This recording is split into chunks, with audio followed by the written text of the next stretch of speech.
Hello everyone, welcome back to our NABH training series. Today we are discussing a very important leadership-focused standard, PSQ.6. Now understand this carefully. Patient safety and quality improvement cannot succeed only through the quality department. Success depends largely on management commitment and leadership involvement. That is exactly what PSQ.6 evaluates. What is the intent of PSQ.6? The intent of this standard is simple. Management must actively support patient safety and quality improvement activities. This support should not only be verbal.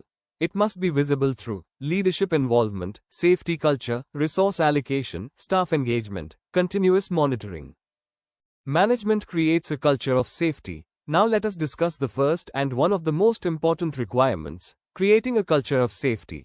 What is safety culture? Safety culture means the way people think, behave, and respond towards safety in the organization. Key characteristics of safety culture. NABH highlights several important components. 1.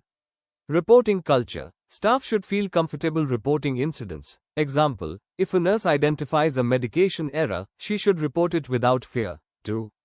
Learning culture. Hospital should learn from mistakes. Example, if repeated patient falls are happening, the organization should analyze patterns and improve systems.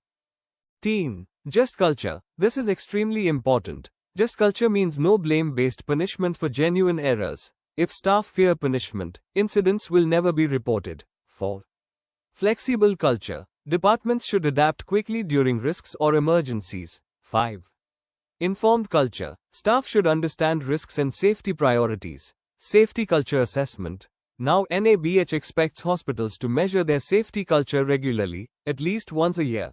Examples of tools: MAPSAF, Safety Attitudes Questionnaire, AHRQ Survey. These are validated survey tools used to understand staff perceptions, reporting behavior, teamwork culture, communication openness.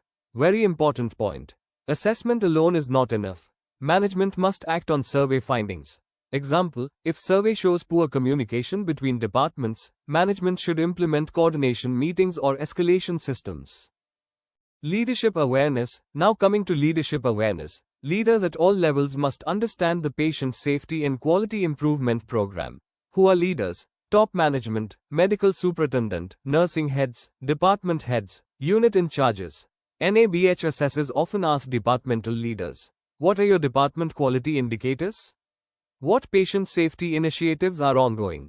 If leaders are unaware, strong possibility of NC, departmental leader involvement. Departmental leaders must actively participate in quality improvement. How? Each department should have departmental objectives, KPI, quality indicators, patient safety goals. Example, ICU, VAP reduction target, OT, surgical site infection reduction, emergency, triage time monitoring, department meetings. These indicators should be discussed regularly during departmental meetings. If departmental meetings contain only attendance and routine discussions, quality culture is weak. Budget or resource allocation. Now let us discuss management responsibility regarding resources. Important principle. Quality improvement requires investment. NABH expectation. Management should earmark adequate funds annually for training, audits, quality projects, safety equipment, monitoring systems. Resources include. NABH specifically mentions men, material, machine, money, method, measurement, milieu. This means management must ensure availability of adequate staff, equipment, infrastructure, systems, monitoring tools. If hospital expects quality improvement without allocating resources, program will fail. Performance improvement targets. Now coming to performance targets. Management must define organizational improvement goals. Examples of targets: reduce infection rates, improve patient satisfaction, reduce waiting time, improve documentation compliance, monitoring frequency. NABH expects monitoring at least once every 3 months. Annual revision. Targets should also be reviewed and modified annually. Example, suppose hospital achieved hand hygiene compliance of 95%, next year target may be revised upward. Communication to staff. Very important point. Targets should be communicated to staff. Why important? Because people cannot achieve goals they are unaware of.